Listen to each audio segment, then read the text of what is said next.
ایک دفعہ کا ذکر ہے کہ ایک دور دراز سی کہکشاں میں ایک سیارہ تھا جس کا نام آرگون تھا۔ آرگون ایک خوبصورت سیارہ تھا جس پر سرسبز و شاداب جنگلات، پہاڑ اور سمندر تھے۔ آرگون پر دو نسلیں آباد تھیں، انسان اور ایلین۔ انسان اور ایلین صدیوں سے امن و امان کے ساتھ رہتے تھے۔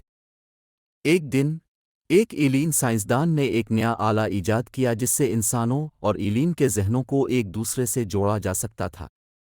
اس آلے کو مائنڈ لنک کہا جاتا تھا۔ مائنڈ لنک ایک انقلابی آلہ تھا جس نے انسانوں اور ایلین کو ایک دوسرے کو بہتر طور پر سمجھنے میں مدد کی۔ اس سے دونوں نسلوں کے درمیان تعلقات مضبوط ہوئے۔ لیکن ایک دن ایک خوفناک واقعہ پیش آیا۔ ایک گروپ نے مائنڈ لنک کو ہیک کر لیا اور اسے انسانوں اور ایلین کے درمیان جنگ شروع کرنے کے لیے استعمال کیا۔ گروپ نے انسانوں اور ایلین کے ذہنوں میں نفرت اور غصے کے خیالات ڈالے۔ اس سے دونوں نسلوں کے درمیان اعتماد اور بھروسہ ٹوٹ گیا۔ جنگ شروع ہو گئی اور انسانوں اور ایلین نے ایک دوسرے کے خلاف لڑنا شروع کر دیا۔ جنگ نے آرگون کو تباہ کر دیا اور دونوں نسلوں کو بڑے پیمانے پر نقصان پہنچایا۔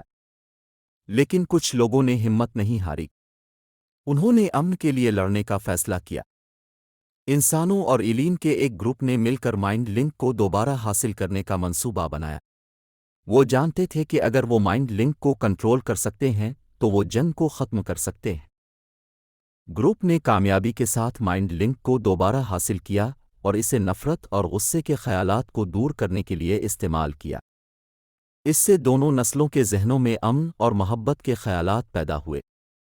جنگ ختم ہو گئی اور انسانوں اور ایلین نے ایک بار پھر امن و امان سے ساتھ رہنا شروع کر دیا۔ سبق: ہمیں کبھی بھی نفرت اور غصے کو اپنے اوپر حاوی نہیں ہونے دینا چاہیے۔ ہمیں ہمیشہ امن اور محبت کے لیے لڑنا چاہیے۔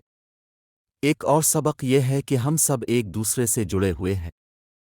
ہمیں ایک دوسرے کے ساتھ تعاون کرنے اور ایک بہتر دنیا بنانے کے لیے مل کر کام کرنے کی ضرورت ہے۔